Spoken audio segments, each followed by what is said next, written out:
Celebrai com júbilo ao Senhor todos os moradores da terra. Servi ao Senhor com alegria e apresentai-vos a Ele com cântico. São com as palavras do salmista no Salmo 100, versos 1 e 2, que estamos iniciando o seu culto no lar, a sua escola bíblica dominical. E queremos lhe saudar com a paz do Senhor Jesus, dizer da nossa alegria, do nosso prazer, da nossa satisfação de estarmos juntos nesta manhã de domingo. Agradecendo a Deus por mais uma semana que se passou, por mais uma que se inicia, visto que hoje, domingo, primeiro dia da semana, e temos muito para agradecermos a Deus. A Bíblia diz que muitos são os benefícios do Senhor. E o salmista também diz que nós não podemos esquecer de nenhum deles.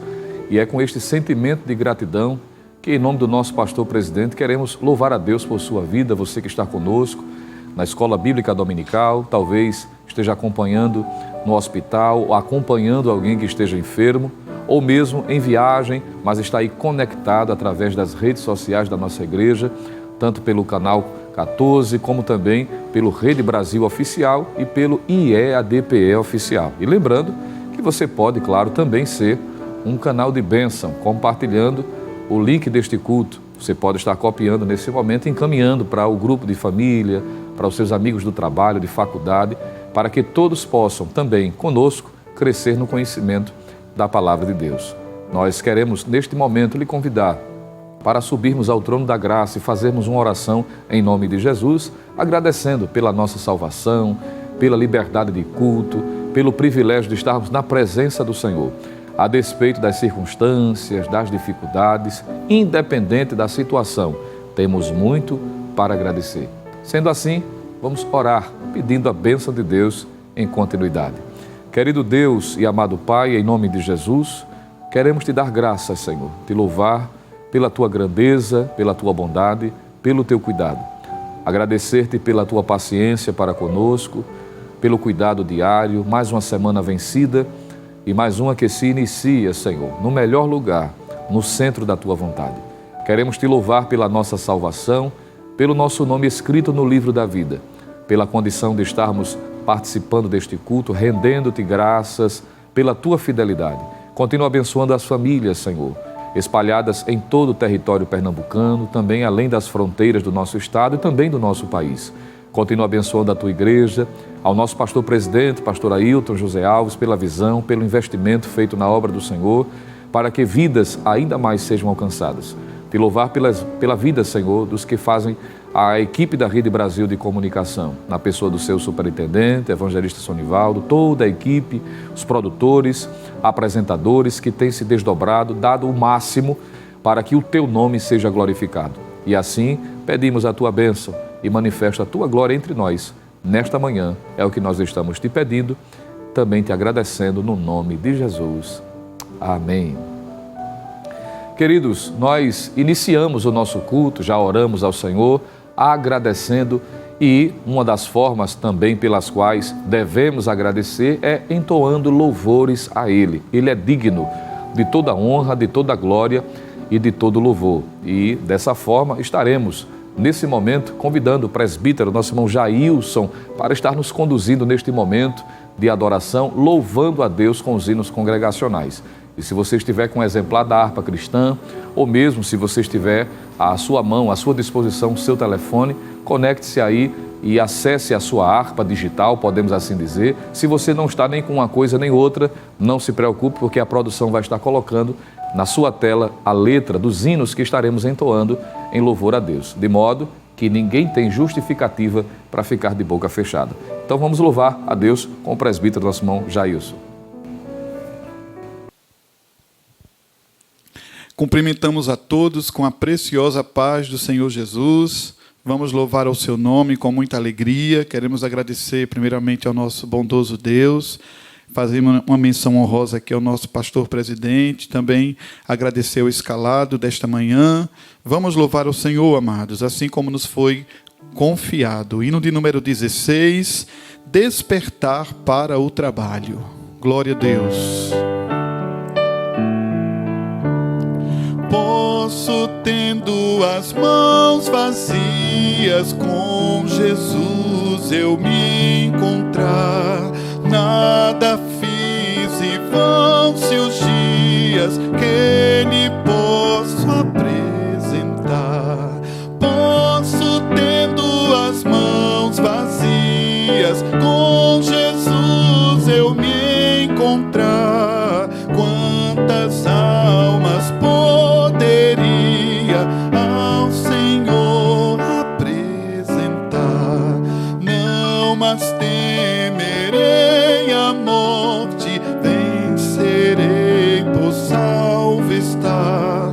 Qual será a minha sorte se no céu vazio entrar? Posso, tendo as mãos vazias, com Jesus eu me encontrar. Quantas almas poderia ao Senhor apresentar? No celeste lá entrando, como irei ao Salvador? Quantas almas irei levando para meu fiel Senhor? Posso, tendo as mãos vazias, com Jesus eu me encontrar. Quantas almas poderia ao Senhor apresentar? Do pecado preso em elos, passei anos em vão labor. Quem me dera reavê-los pra servir ao meu Senhor. Posso, tendo as mãos vazias, com Jesus eu me encontrar. Quantas almas poderia ao Senhor apresentar? Despertemos, já é dia, trabalhemos com fervor e levemos com alegria muitas almas ao Senhor.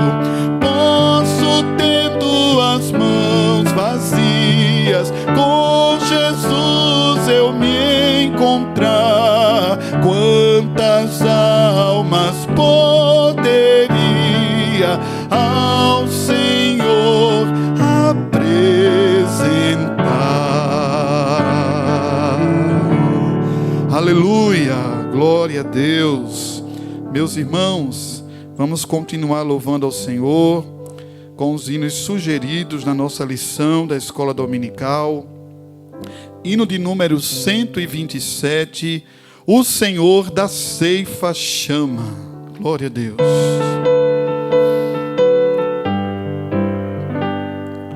O Senhor da ceifa está chamando quem quer ir por mim a procurar. Almas que no mundo vão chorando, sem da salvação participar. Fala Deus, fala Deus, toca-me com brasas do altar. Fala Deus, fala Deus, sim, alegre atendo ao teu mandar.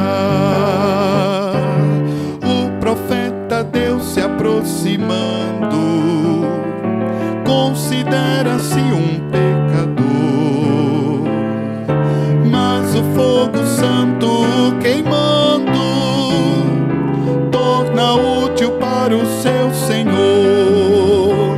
Fala Deus, fala Deus, toca-me com brasas do altar. Fala Deus, fala Deus, sim, alegre atendo ao teu mandar.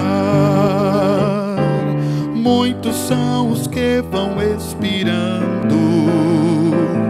sem ter esperança de ver Deus. Vai depressa lhes anunciando que Jesus os leva para o céu. Fala Deus, toca-me com brasas do altar. Fala Deus, sim, alegre atendo ao teu mandar. Breve os trabalhos serão findos, bênçãos vão os servos desfrutar. Aleluia! E Jesus os saudará bem-vindos. Esta glória espero alcançar. Fala Deus, toca-me com brasas do altar. Fala Deus, sim, alegre atendo ao teu mandar. Aleluia, glória a Deus.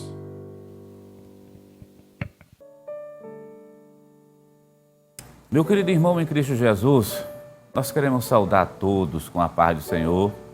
Como é bom, pela infinita misericórdia de Deus, estamos aqui no dia de domingo, para louvar a Deus, para agradecê-lo, para bendizê-lo e, claro, para aprender a sua santa, rica e maravilhosa palavra. E no domingo de hoje, nós temos uma lição para estudarmos. É a lição de número 5, vai aparecer agora aí na sua tela. A lição de número 5 tem por título A Missão da Igreja de Cristo. E o nosso texto áureo diz o seguinte: e perseveravam na doutrina dos apóstolos, e na comunhão, e no partir do pão, e nas orações. Atos capítulo 2 e o versículo de número 42.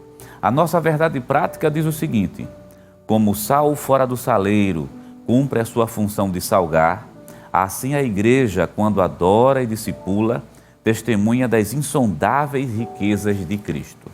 A nossa leitura bíblica em classe, para a lição de hoje, está registrado no livro de Marcos, capítulo número 16, do versículo 14 até o versículo 20.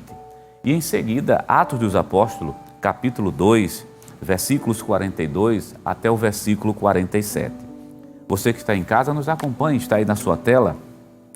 Vamos começar pelo livro de Marcos, capítulo 16, do versículo 14 ao versículo 20. E finalmente apareceu aos 11, estando eles assentados juntamente, e lançou-lhes em rosto a sua incredulidade e dureza de coração, por não haverem crido nos que o tinham visto já ressuscitado. E disse-lhe: ide por todo o mundo, pregai o evangelho a toda criatura. Quem crê e for batizado será salvo, mas quem não crê será condenado. E estes sinais seguirão os que crerem. Em meu nome expulsarão demônios, falarão novas línguas, pegarão nas serpentes e, se beberem alguma coisa mortífera, não lhes fará dano algum. E imporão as mãos sobre os enfermos e os curarão. Ora, o Senhor, depois de lhe ter falado, foi recebido no céu e assentou-se à direita de Deus. E eles, tendo partido, pregaram por todas as partes, cooperando com ele o Senhor e confirmando a palavra com os sinais que se seguiram. Amém. Atos dos Apóstolos, capítulo 2, versículo 42 até o versículo 47. E perseveravam na doutrina dos apóstolos, e na comunhão, e no partir do pão, e nas orações. Em cada alma havia temor, e muitas maravilhas e sinais se faziam pelos apóstolos. Todos os que criam estavam juntos, e tinham tudo em comum. Vendiam suas propriedades e fazendas, e repartiam com todos, segundo cada um tinha necessidade. E perseverando unânimes todos os dias no templo, e partindo o pão em casa, comiam juntos com alegria e singeleza de coração, louvando a Deus e caindo na graça de todo o povo. E todos os dias acrescentava o Senhor à igreja àqueles que se haviam de salvar. Querido irmão, essa foi a nossa leitura bíblica em classe da lição de hoje. E nesse momento eu quero convidá-lo para nós realizarmos uma oração.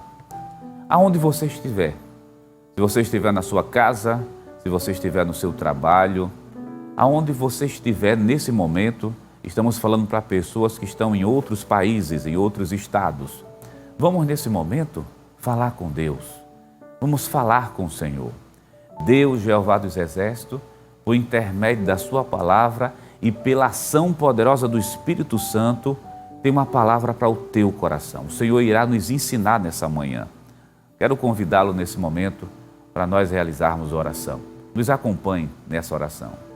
Pai eterno, Cristo amado, Deus da glória, queremos te agradecer, queremos te louvar, queremos te engrandecer pela oportunidade única, maravilhosa que tu nos concede de estarmos juntos na tua casa para aprender a tua santa palavra. Que o teu Santo Espírito, teu doce Espírito Santo, instrumentalize o pregador neste dia e venha nos ensinar.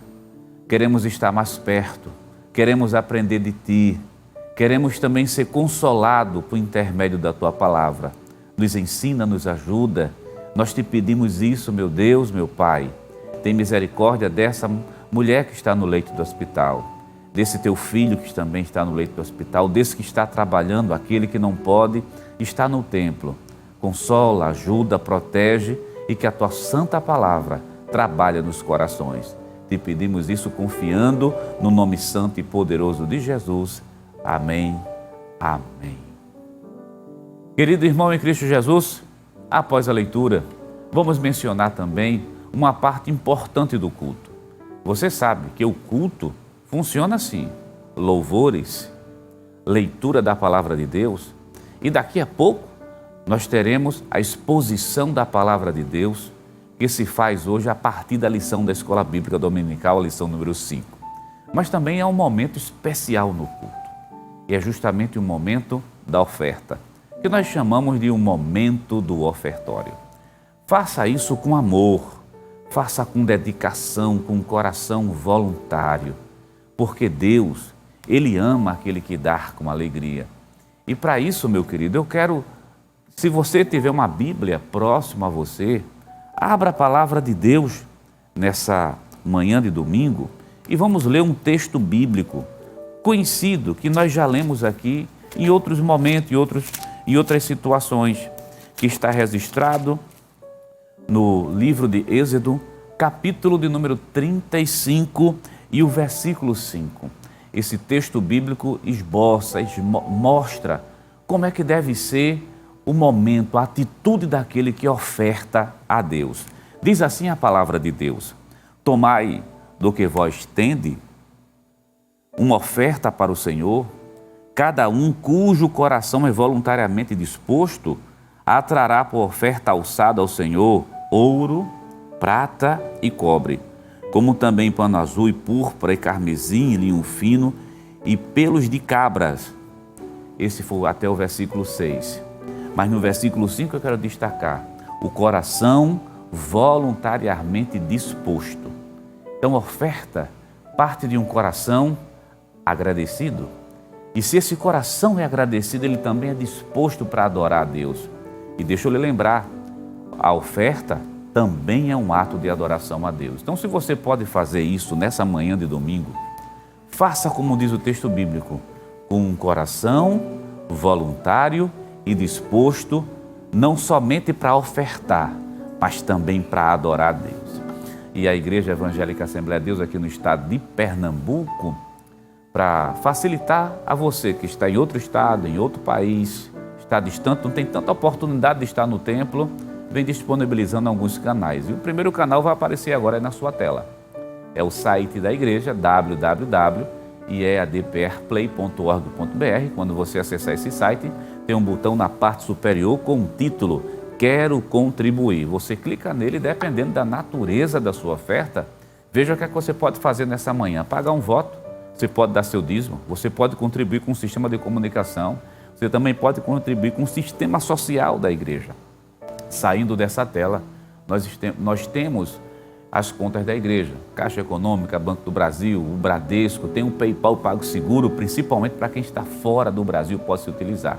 Ou você pode apontar a câmera do seu celular e você vai ser direcionado ao QR Code. E logo abaixo está o CNPJ da igreja, que nada mais é do que também a chave do Pix. Deixa eu dizer para você, o CNPJ da igreja, 10.632.404.1000 ao contrário, dígito de número 51, e o beneficiário chama-se Igreja Evangélica Assembleia de Deus em Pernambuco. Você está vendo aqui ao meu lado as contas da igreja e também a chave do Pix. Vamos orar nesse momento? Vamos falar com Deus e eu quero convidá-lo para fazer agora outra oração. Vamos orar ao Senhor, agradecendo pela oportunidade de ofertar. E vamos agradecer também pelas bênçãos que Ele tem nos concedido. E também vamos orar para que Deus abra a porta de trabalho para quem está desempregado. Nos acompanhe nessa oração nesse momento. Cristo eterno, Pai amado, Senhor da glória, nós, os teus servos, os teus filhos, chegamos diante de ti de joelhos, meu Pai, com o coração quebrantado, reconhecendo o teu senhorio, reconhecendo a tua soberania. E recebe, meu Deus, nesse momento a nossa adoração, que se faz representar também a partir das nossas ofertas. Abençoa cada um dos teus filhos. Não deixa faltar nada, não deixa faltar o pão, o necessário para os teus filhos. Nesse momento nós te pedimos, meu Deus, por aquele que está desempregado, por esse chefe de família, por essa dona de casa, por esse filho, por essa avó, por esse irmão que nesse momento está de joelho dobrado, a cabeça baixa, orando e pedindo a intervenção divina. Tu és o dono de todas as indústrias. Tu és o dono, meu Deus, do ouro e da prata. Socorre teus filhos nessa manhã de domingo. Usa de misericórdia. Te pedimos isso sabendo, meu Pai, que Tu podes fazer todas as coisas. Te pedimos no nome santo e justo de Jesus. Amém. Amém. Querido irmão em Cristo Jesus, você continua conosco aqui na Rede Brasil de Comunicação e dessa feita, o nosso evangelista Jonathan Lucena, ele convida o presbítero Jailson Aguiar para louvar a Deus com um dos seus hinos. Vamos adorar o Senhor? Você continua conosco. Deus tem uma palavra para o teu coração.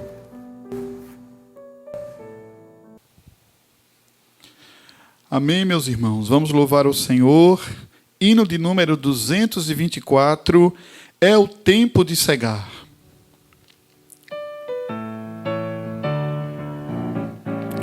É o tempo de cegar e tu sem vacilar declaraste sem temor, não posso trabalhar. Vem enquanto Cristo Mestre estar a te chamar. Jovem, jovem, oh vem trabalhar. Vem ver os campos brancos já estão aguardando os braços que o cegarão. Jovem, desperta, faste pronto e alerta, queiras logo responder. Eis-me aqui, Senhor.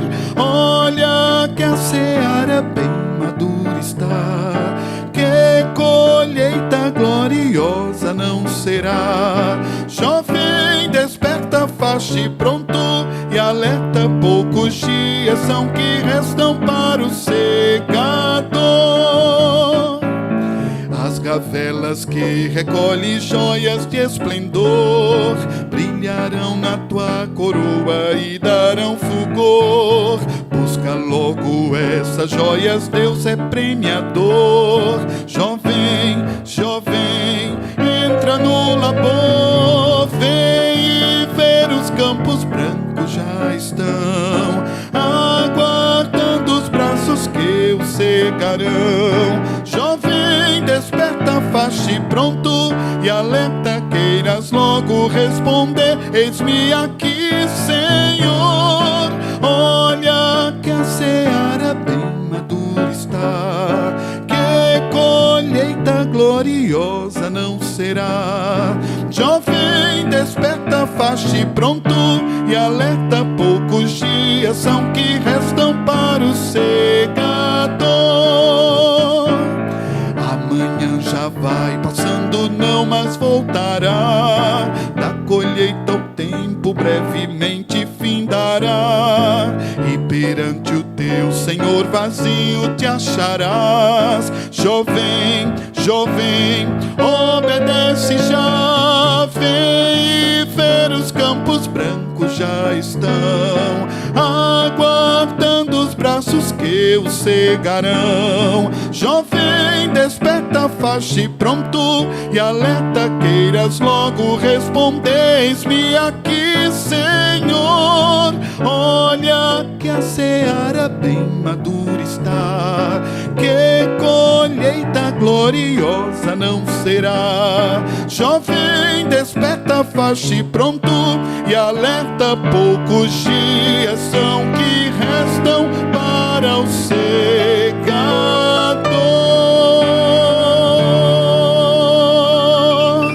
Amém, glória a Deus.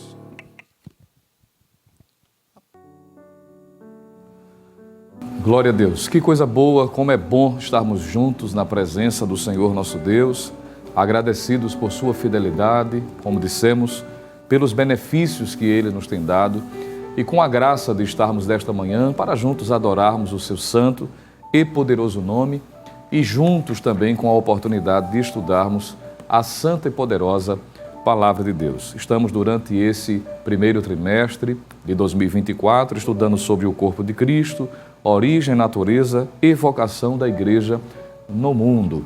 Esse é o tema geral. Mas como foi muito bem apresentada, a lição de hoje é a lição de número 5, cujo tema é a missão da igreja de Cristo. E você percebe aí, já na imagem que lhe aparece, dentro da temática, o texto áureo da nossa lição, que é um versículo destacado que trata sobre o texto principal que vai fundamentar ou que vai nos fazer refletir sobre o que a lição propriamente dita vai estar trazendo para nós. Observe que o texto áureo se baseia em Atos dos Apóstolos, capítulo 2, versículo 42, que diz assim: e perseveravam na doutrina dos apóstolos e na comunhão e no partir do pão e nas orações. A verdade prática, que também está aí em tela, é um resumo da proposta, do conteúdo que estaremos abordando a partir do roteiro estabelecido pelo comentarista nesta lição. E nos é lembrado que, como um sal fora do saleiro cumpre a sua função de salgar, assim a igreja, quando adora e discipula, testemunha dos insondáveis ou das insondáveis riquezas de Cristo. Esse é o resumo do que a lição nos propõe a meditarmos nesta manhã de escola bíblica dominical. Baseado em dois textos principais que já foi lido, a lição nos propõe a meditarmos sobre a principal tarefa ou as principais atividades que fazem parte da missão precípua principal da igreja, uma vez que Cristo a estabeleceu na terra e a capacitou. Esta igreja, devidamente estabelecida e capacitada, ela precisa com maestria executar o propósito, a missão para a qual Deus a estabeleceu. E já na introdução da lição, o comentarista prepara o caminho para o comentário, nos fazendo refletir a respeito da seguinte verdade. Acompanhe conosco aí na sua lição, na introdução. Nesta lição, vamos estudar a missão da Igreja de Cristo. Veremos que a igreja é chamada para proclamar a poderosa mensagem da cruz. Assim, ela cumpre a sua vocação de eleita quando participa da grande comissão deixada pelo seu fundador, o Senhor Jesus Cristo. Como consequência dessa realidade, veremos que a igreja é uma comunidade adoradora de comunhão e, finalmente, é uma comunidade que exerce um grande papel no presente século. Portanto, a Igreja de Cristo exerce uma grande missão neste mundo. Perceba que já na introdução fica muito claro que a proposta da lição é nos fazer refletir exatamente sobre a necessidade de estarmos conscientes sobre a missão que a igreja possui. E no tópico inicial da lição, partindo do que está aqui, nós, claro, estaremos fazendo menção de algumas outras verdades, mas perceba que o comentarista, acertadamente, ele mostra, a princípio, já no tópico 1 da lição, que dois grandes elementos que fazem parte da missão geral da igreja é a pregação e a instrução. Veja, duas palavras impactantes que são dignas de nota: pregação e instrução. De modo que, no ponto 1, é destacado que a igreja ela precisa proclamar as boas novas. A igreja foi fundada por Cristo e precisa, não é, como instituição divina, abençoar aqueles que estão à sua volta.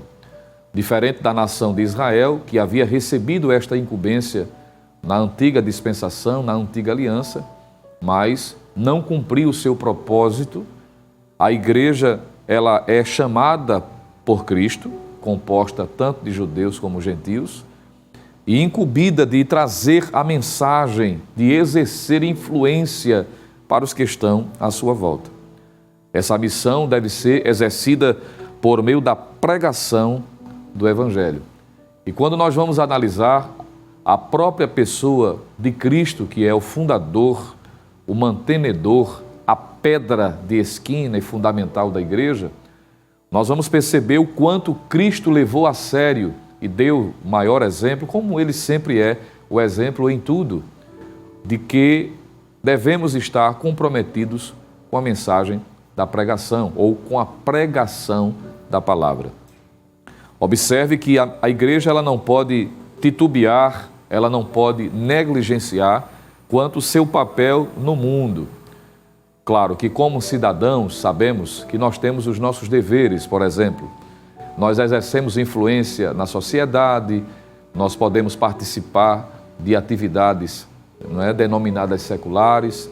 Tem alguns que têm aptidões, por exemplo, para a política, nada contra.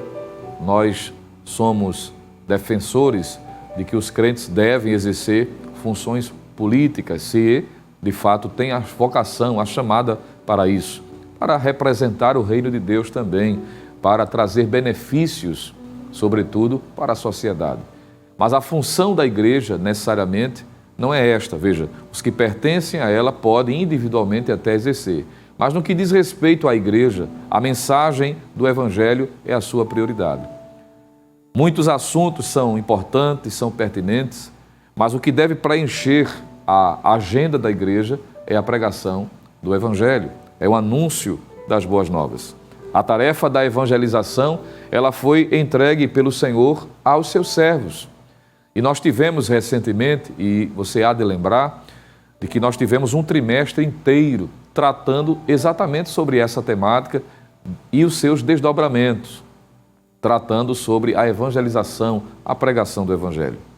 Todo cristão deve estar ocupado com esta tarefa, apesar das limitações, talvez que alguém tenha, que é comum, e eu aproveito para abrir um parêntese, que algumas pessoas às vezes querem se eximir, se esquivar desta responsabilidade individual que temos, porque a igreja é responsável coletivamente pela pregação, mas cada crente individualmente, como pertencente ao corpo, precisa cumprir a sua tarefa missionária, a sua tarefa da evangelização. Isso é importante, porque há muitos entre nós que às vezes transferem a responsabilidade achando que é dever de evangelizar somente quem exerce uma liderança, quem exerce uma vocação ministerial, e não é isso que a Bíblia ensina. Todos os crentes salvos em Cristo são potencialmente mensageiros da palavra de Deus, independente das suas limitações, independente do tempo de evangelho. Dos grandes exemplos que nós poderíamos citar aqui como referência, há um em especial que eu acho maravilhoso e admiro, aprendo muito, com uma pessoa cujo nome não é citado, mas a sua conduta, a sua experiência, o seu comportamento ensina muito. Quem é esta pessoa? É a mulher denominada de a mulher samaritana, registrada no livro de João, capítulo 4. A sua história está ali, pelo menos feita a referência ao momento em que ela encontra-se com o Senhor Jesus, ou quando o Senhor a encontra, se assim preferir dizer. Observe que, na medida em que Jesus inicia um diálogo partindo da necessidade pontual daquela mulher, o texto bíblico nos diz que ela começou a aproveitar a oportunidade e tirar algumas dúvidas. Começou a perceber, por exemplo, de que poderia ter de Jesus a resposta quanto ao lugar específico para a adoração. E dentro dessa conversa há aquele clássico exemplo que nós estaremos citando mais à frente, quando Jesus disse que os verdadeiros adoradores adoram o Pai em espírito e em verdade. Dizendo que a adoração não está circunscrita, não está limitada a uma geografia. Aonde estivermos, a nossa vida deve ser um hino de louvor, de adoração a Deus, mostrando essa verdade espiritual, descentralizando a adoração ao templo dos samaritanos ou mesmo ao templo dos judeus, não desconsiderando o lugar, a sua importância, em especial o templo de Jerusalém, mas dizendo que nós podemos adorar a Deus em nosso dia a dia, tanto no templo reunidos coletivamente, como individualmente. E quando essa conversa se estreita, perceba, Jesus chega num ponto crucial e quando oferece a ela água, que ela entende ser literal, para ela nunca mais ter sede, ela disse, eu quero desta água, para que eu nunca mais venha ter que tirar água deste poço. Mesmo sem ela entender, Jesus disse, então vá buscar o seu marido. Ela disse, eu não tenho marido. Jesus disse, disseste bem, porque tu já tivesse 5 e o que tu tens agora não é teu. E ela começa a olhar para Cristo como sendo um profeta, mas a conversa se estreita. Você conhece, eu estou trazendo de forma sintética porque é uma história comum a todos. Mas o que eu acho interessante, e é isso que eu quero destacar nesse ponto, em que trata-se da missão da igreja como pregação do evangelho, evangelizando, é que, independente, veja, aquela mulher acabara de ter a sua experiência. O texto bíblico diz que ela deixou o cântaro e entrou na cidade de Samaria. E ao entrar na cidade, ela começa a influenciar os que estão à sua volta, dizendo, venham ver. Um homem que disse toda a minha vida, porventura, não é ele o Cristo? E a sua mensagem, que era esta única, uma única frase, que talvez não durava nem 10 segundos para dizer o que ela disse, mas ela falava com tanta segurança, com tanta convicção, mesmo sendo uma nova convertida, usando uma linguagem atual, que ela influenciou os que estavam à sua volta, a ponto de o texto bíblico dizer, isso está em João 4, você pode ler todo o capítulo, é muito rico de informações e de lições espirituais. O texto diz que a cidade afluiu para ouvir a mensagem de Cristo, para encontrar-se com o Senhor. E mais na frente, eles próprios, os que saíram, os que vieram da cidade de Samaria, disseram àquela mulher, já não é mais pelo que disseste que nós cremos, porque nós temos visto que de fato esse é o Cristo. A mensagem do Evangelho alcançou o coração daquelas pessoas. Perceba, se uma mulher recém-convertida, mas cuja vida foi impactada e marcada pela mudança, pela transformação, pelo novo nascimento, foi capaz de influenciar todo um vilarejo, toda uma cidade, imagine você, imaginemos nós, apesar das nossas fragilidades, nós não temos desculpas para não cumprir o propósito de Deus, que para a igreja é pregar o Evangelho. Você está comprometido com isto? É o que a lição traz para nós. Nós devemos proclamar, como um arauto que anuncia quando o perigo se aproxima, devemos transmitir a pregação, a mensagem, falar do amor de Deus. Mas observe que a lição, dentro do seu comentário, além do ponto 1, do tópico 1 que estamos trabalhando, trata sobre a proclamação às boas novas. Perceba que no ponto de número 2, eu queria pedir para você ler comigo, tópico 1 da lição, se você está com ela em mãos, ou esteja aí acompanhando em tela. E o ponto de número 2, o objeto da pregação. Veja o que o autor aqui menciona. Outro termo usado com muita frequência no Novo Testamento para se referir à grande comissão da igreja, é a expressão grega que está aí, é o angelizo. Esse verbo ocorre 50 vezes no Novo Testamento e o seu sentido é o de trazer as boas novas, pregar as boas novas. Nesse aspecto, o objeto das boas novas não se refere a alguma coisa, mas a alguém, a uma pessoa. Nesse sentido, os cristãos primitivos não cessavam de ensinar e de anunciar a Jesus Cristo. E ele referenda com Atos 5:42. O que aprendemos nesse ponto é que, ao pregarmos a palavra, perceba, parece uma redundância, mas é importante ser destacado. Nós não devemos abrir mão do conteúdo desta mensagem. Veja, não é só anunciar, é anunciar comprometido com a palavra, com a verdade revelada nas Escrituras. Os cristãos do primeiro século, principalmente, eles entenderam a necessidade de serem fiéis ao conteúdo, ao objeto da mensagem, apresentar a Cristo como Senhor e Salvador e as consequências de aceitá-lo ou de rejeitá-lo. Isso aponta para o objeto da pregação, a mensagem que salva, que transforma, que liberta, prepara o homem e leva para o céu.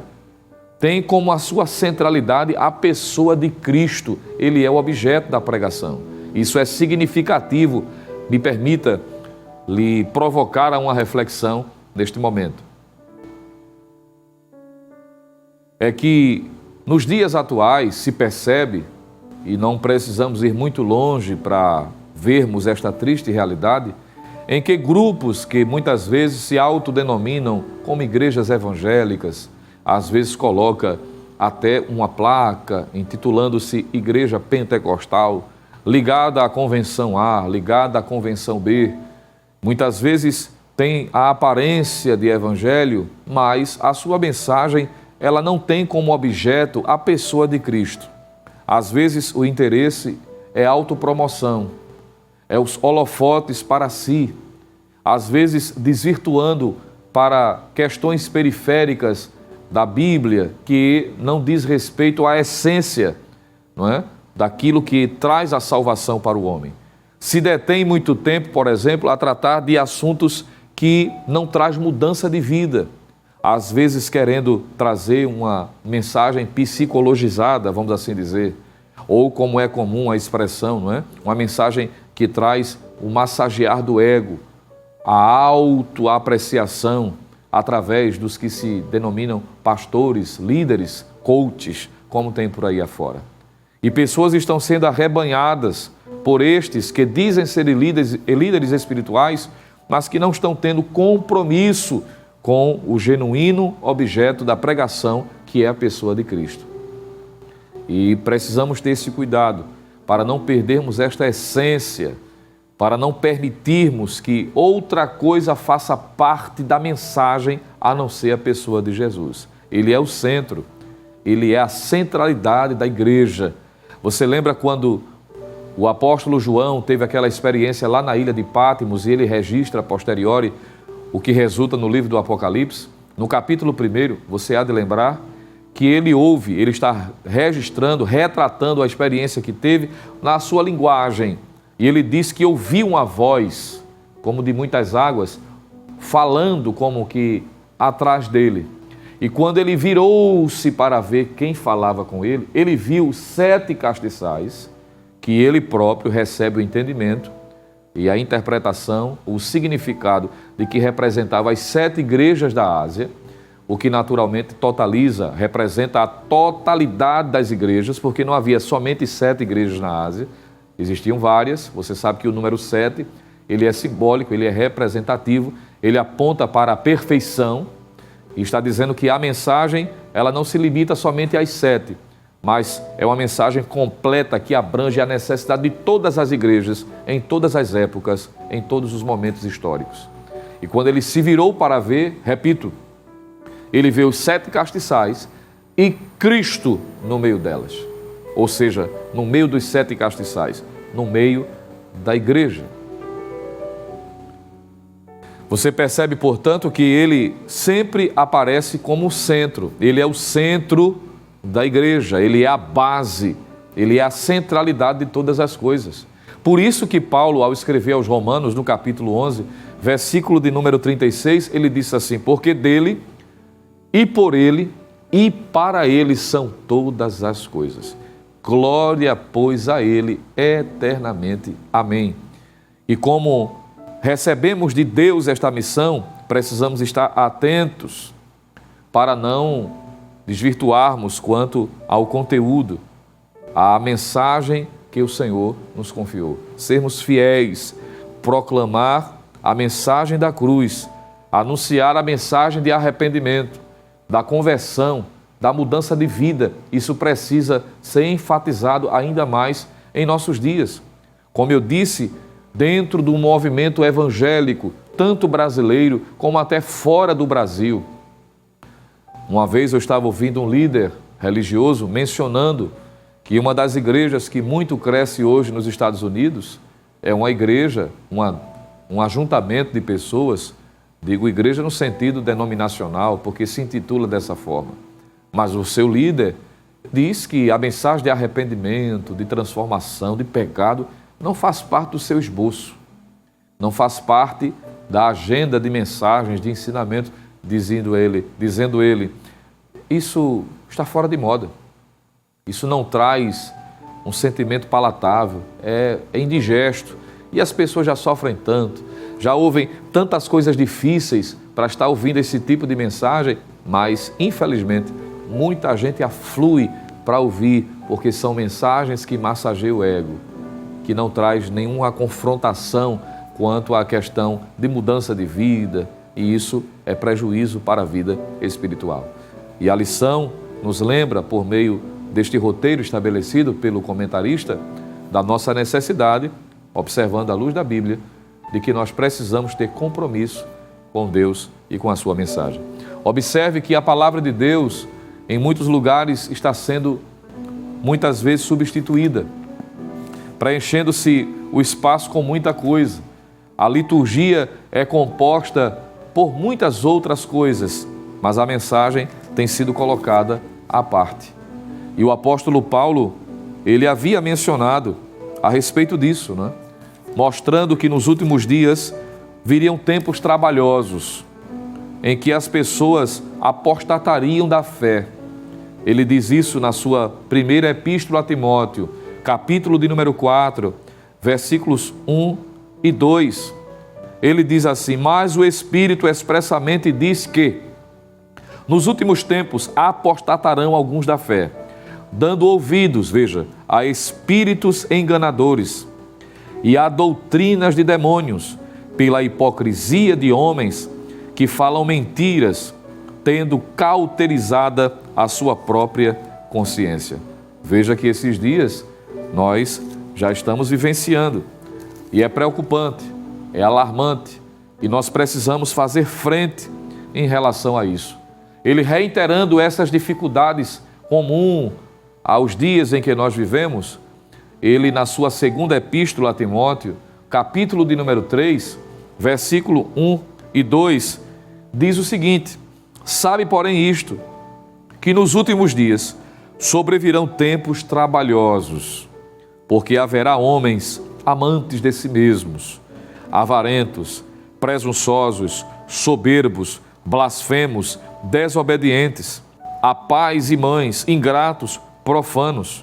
Ainda ele diz, sem afeto natural, irreconciliáveis, caluniadores, incontinentes, cruéis, sem amor para com os bons, traidores, obstinados, orgulhosos, mais amigos dos deleites do que amigos de Deus, tendo aparência de piedade, mas negando a eficácia dela.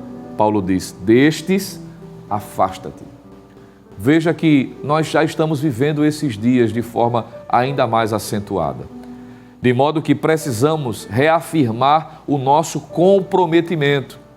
E fazendo menção já ao ponto seguinte, porque no tópico 1, o ponto 1 trata sobre a proclamação, o ato de proclamar, de sair das quatro paredes, de reafirmar as verdades de Deus, que esta verdade não pode ser aberta concessão, tem que ser a mensagem como ela é, porque Cristo é o objeto da pregação, e no exercício desta execução, da pregação, do ensino, nós estamos discipulando os convertidos, mostrando o caminho correto, qual deve ser a conduta, qual deve ser o comportamento do autêntico servo de Deus.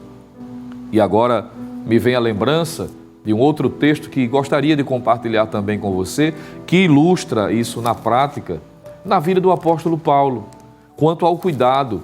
Ele havia entendido da experiência que teve ao servir ao Senhor, mostrando-se como alguém comprometido com esta realidade. É o retrato de uma igreja que serve a Deus e entende que na sua missão está a pregação, a instrução. Veja aí Atos dos Apóstolos, capítulo de número 20. Atos dos Apóstolos, capítulo de número 20, versículo de número 17 em diante, quando ele se reúne com os presbíteros em Mileto para despedir-se, entendendo de que o seu tempo ali havia chegado e que ele precisava prosseguir viagem. Mas ele se reúne com os presbíteros e traz a seguinte palavra.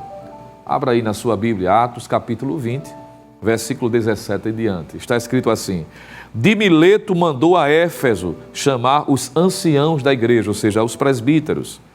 E logo que chegaram junto dele, disse-lhes: vós bem sabeis, desde o primeiro dia em que entrei na Ásia, como em todo esse tempo me portei no meio de vós, servindo ao Senhor com toda a humildade e com muitas lágrimas e tentações que pelas ciladas dos judeus me sobrevieram.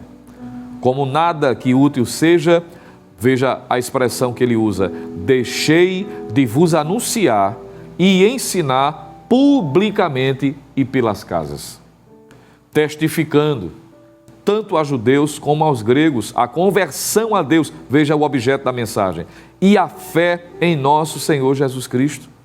E agora, eis que, ligado eu pelo Espírito, vou para Jerusalém, não sabendo o que lá me há de acontecer, senão o que o Espírito Santo de cidade em cidade me revela, dizendo que me esperam prisões e tribulações.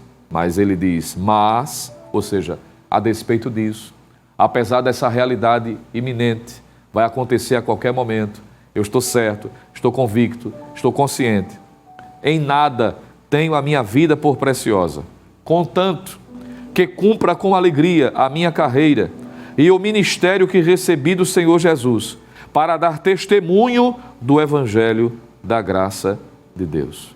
E agora, na verdade, sei que todos vós, por quem passei pregando, o que, Paulo?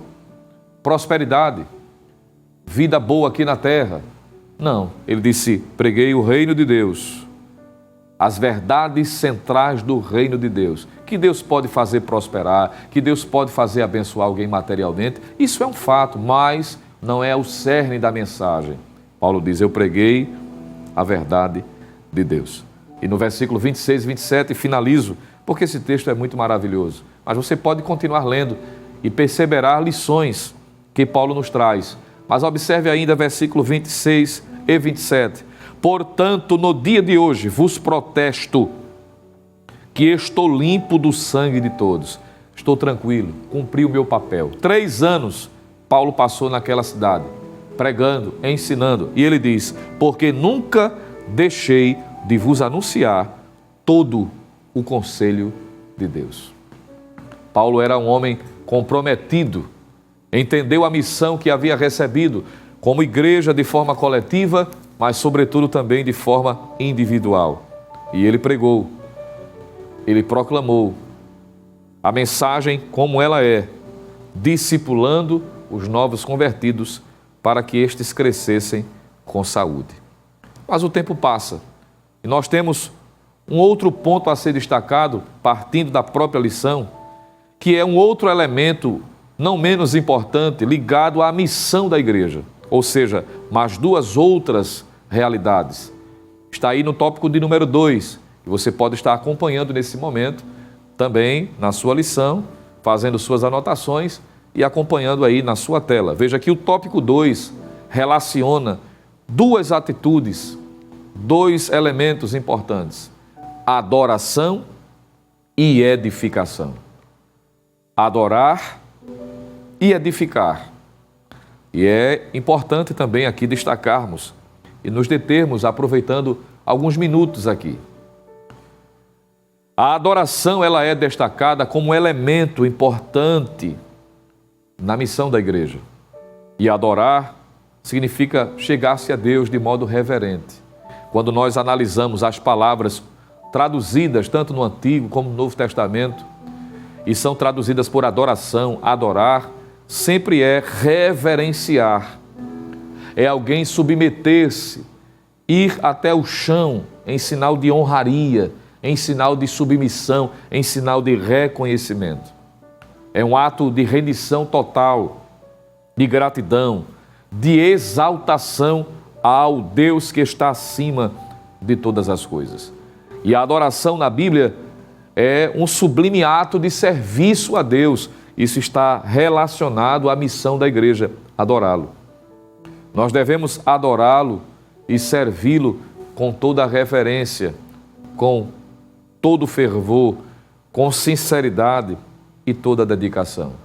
Se você está com a sua Bíblia aberta, veja aí Hebreus, capítulo de número 12, a recomendação que o escritor nos faz no capítulo de número 12, versículos de número 28 e 29. Ele diz o seguinte: pelo que tendo recebido um reino que não pode ser abalado, retenhamos a graça, pela qual sirvamos a Deus agradavelmente, com reverência e piedade. Observe, a recomendação do escritor é adorar a Deus de forma agradável.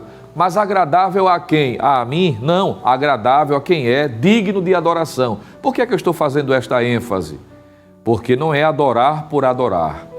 E aí, isso nos reporta também a necessidade de refletirmos sobre uma realidade muito comum.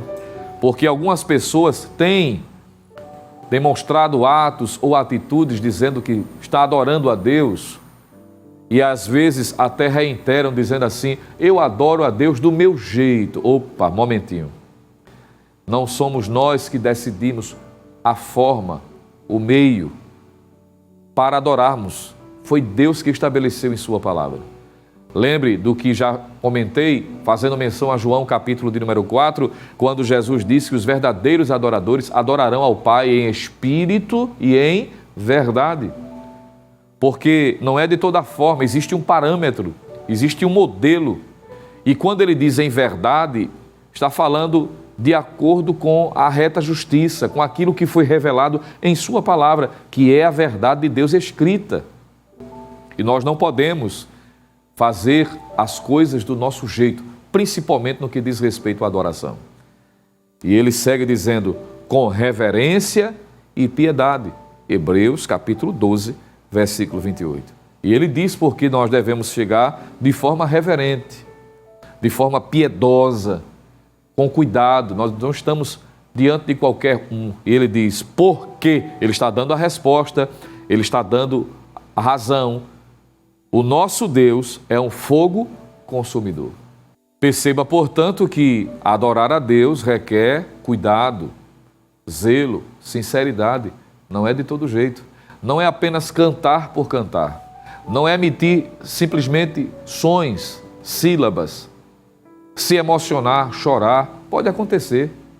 Alguém muitas vezes que é tocado pela emoção e diz estou adorando, mas a vida está totalmente dissociada daquilo que está cantando. Você lembra que o próprio Deus precisou corrigir a nação de Israel, a nação de Judá, em vários momentos da sua história, e entre vários exemplos que nós encontramos à luz dos livros proféticos, eu preciso lhe lembrar, por exemplo, que no período do profeta Malaquias, Deus mandou, foi ele quem disse, está no capítulo 1, você pode ler com muita atenção para acrescentar ainda mais a informação que estou aqui querendo corroborar. Deus chegou a dizer para uma geração de supostos adoradores que até se apresentavam, iam até para o culto, apresentavam até ofertas, mas do seu jeito, da sua maneira, do que eles entendiam como sendo o que deveria fazer. Deus disse que era melhor que se fechasse as portas. Veja, é Deus que está dizendo, usando uma linguagem, é como se ele dissesse, era melhor vocês não virem para o culto, para vir dessa maneira, para apresentar dessa forma, sacrifício de todo jeito, usar-se de artifícios. Vocês dizem que me honram, Vocês honram o pai de vocês, honram o rei de vocês, honram os líderes sociais. E cadê a minha honra? Se eu sou o pai, se eu sou o rei e eu sou, é o que Deus está dizendo, cadê a minha honra? Porque vocês se apresentam com animais defeituosos. A liturgia de vocês se limita somente em uma questão de elementos litúrgicos sem prazer, sem vida, sem brilho nos olhos. Isso é o retrato de pessoas, me permita dizer com muito respeito, que às vezes até vão ao culto, participam de uma determinada liturgia, mas não tem mais o prazer, não tem mais o brilho nos olhos, canta mecanicamente, não participa de forma animosa, alegre, não tem prazer. O salmista nos ensina que até o convite que recebemos para estar no santuário deve ser motivo de nos alegrarmos. Ele disse: alegrei-me quando me disseram, vamos à casa do Senhor. Quando nós olhamos para a igreja primitiva, e Lucas faz menção disso, está em Atos capítulo 2, diz que eles com alegria e singeleza de coração, olha, alegria. Nós iniciamos o culto no lar desta manhã, de escola bíblica dominical, citando o Salmo 100, quando o salmista diz, servi ao Senhor. De que jeito? Com alegria. De forma entusiasta, animosa, a despeito das dificuldades, mas servir ao Senhor com alegria, adorá-lo com todo o nosso coração. Através do profeta Isaías, Deus disse, esse povo se aproxima de mim com os lábios, mas o coração está distante de mim. Que dificuldade! As pessoas já não tinham mais prazer de adorar. Estava tendo crise de adoração no meio da nação de Israel. E é exatamente dentro desse contexto que Isaías tem uma experiência que foi um divisor de águas para a sua vida. Isso está lá no capítulo 6. Quando Deus permite que ele vislumbre um culto no céu. Se fôssemos usar uma linguagem parafraseando esta experiência. E o que é que ele vê? Ele chega na hora em que o coral de serafins, podemos assim dizer, estavam cantando e louvando a Deus, adorando aquele que está sentado num alto e sublime trono. E eles estão entoando. E me permita, na minha limitação, é como se ele estivesse chegando na hora em que os serafins estavam no coro, dizendo uns para os outros, Santo, Santo, Santo é o Senhor dos exércitos e toda a terra está cheia da sua glória. E de que forma eles faziam isso? Cobrindo os pés, cobrindo o rosto e sobrevoando. E isso também é importante ser destacado, porque enquanto havia crise de adoração na terra, no céu a adoração é tida, mantida e é um paradigma, um exemplo a ser seguido. Adorando com reverência, com submissão, com entusiasmo, reconhecendo a grandeza de Deus. Me permita, hoje nós estamos vivendo dias que na mente de algumas pessoas é como se Deus fosse um mendigo cósmico. Eu explico.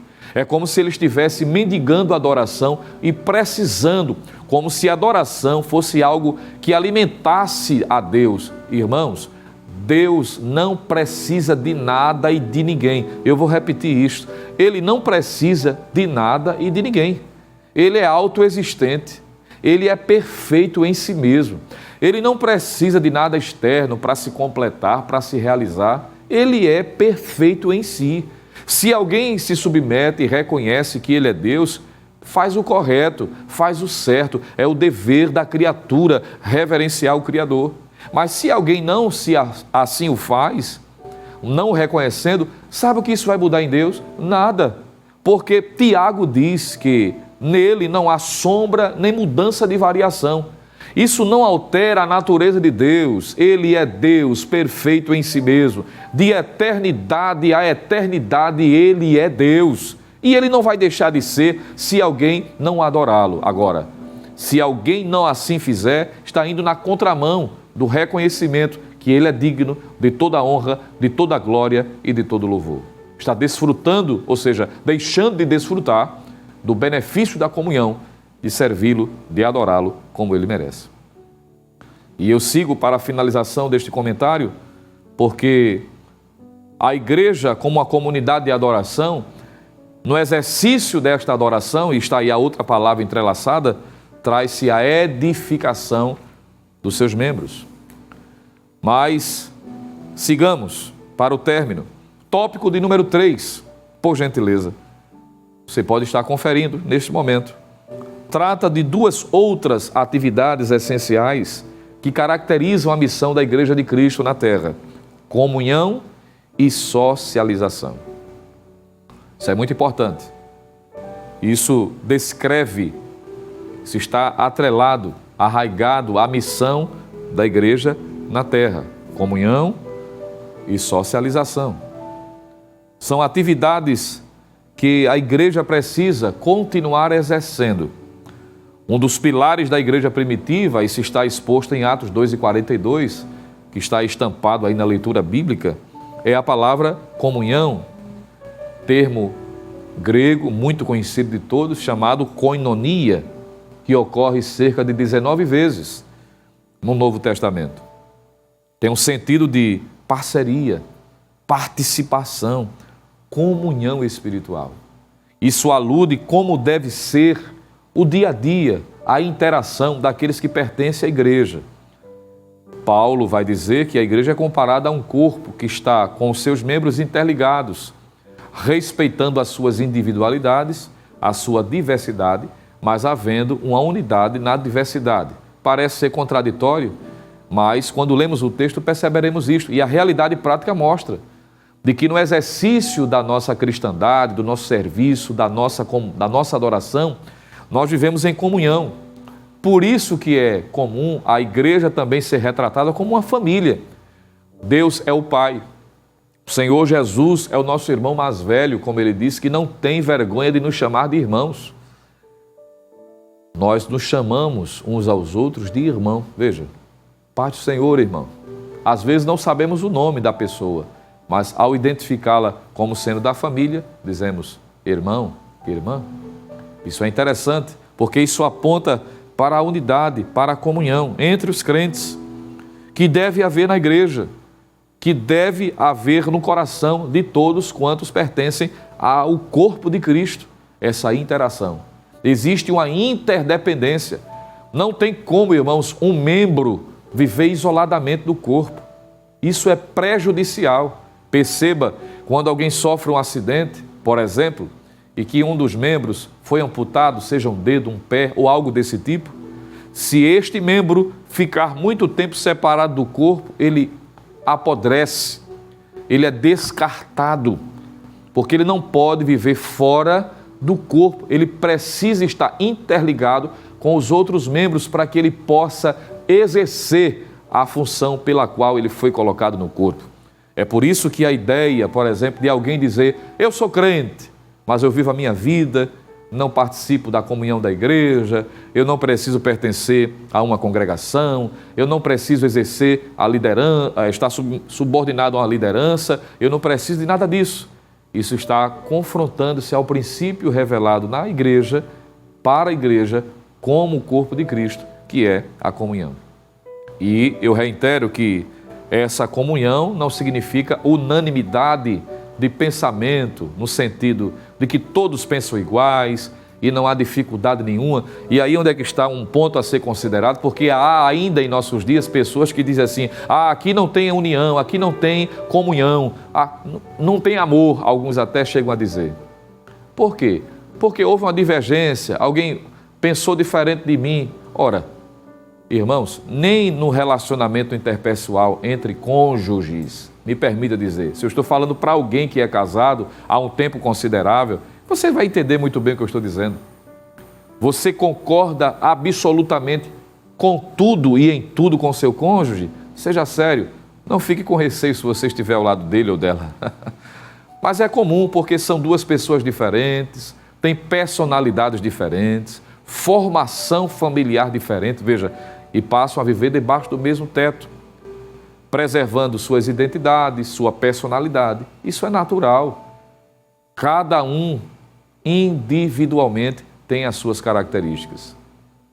Mas qual é o segredo de viver, por exemplo, 20, 30, 50 anos de casado, como a gente felizmente ainda ouve, graças a Deus, hoje, irmãos, agradecerem. Estou completando 30 anos, 50 anos de casado, que coisa maravilhosa. Como é que duas pessoas diferentes por natureza, de personalidade, conseguem viver tanto tempo? É de aparência? Não. É porque existem propósitos maiores, além da sua preferência pessoal.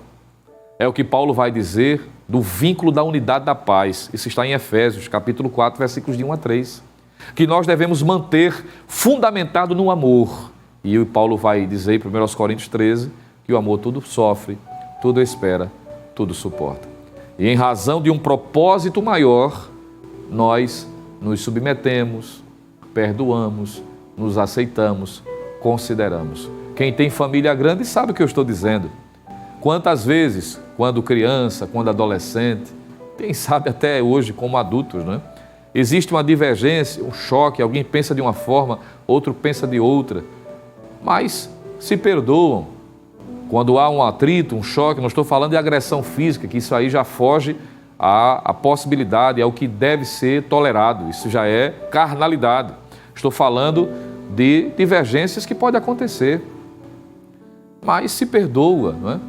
E segue a vida, para nunca mais ter nenhuma divergência? Não, até se esperar a próxima, porque enquanto estivermos aqui, isso é natural a todo ser humano.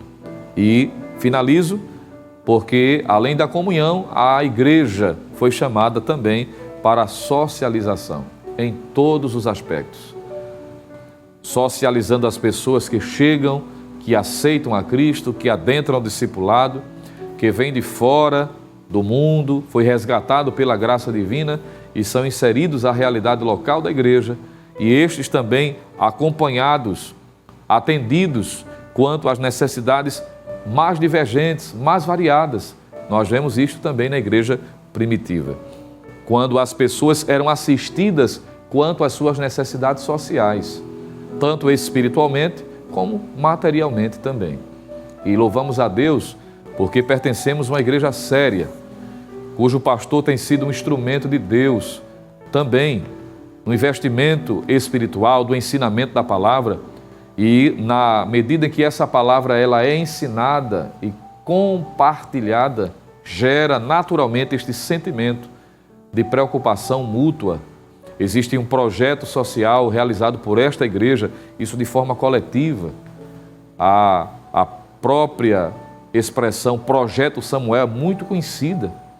Os centros denominados Centros Vidas, 9 aproximadamente, em regiões mais variadas, de locais que há uma necessidade de ser atendida socialmente, espiritualmente, pela palavra, pela verdade do Evangelho, comunicando as verdades essenciais de Cristo, mas também assistindo mais de 2.000 crianças e adolescentes, isso diariamente, socializando, atendendo, assistindo no âmbito material e no âmbito espiritual.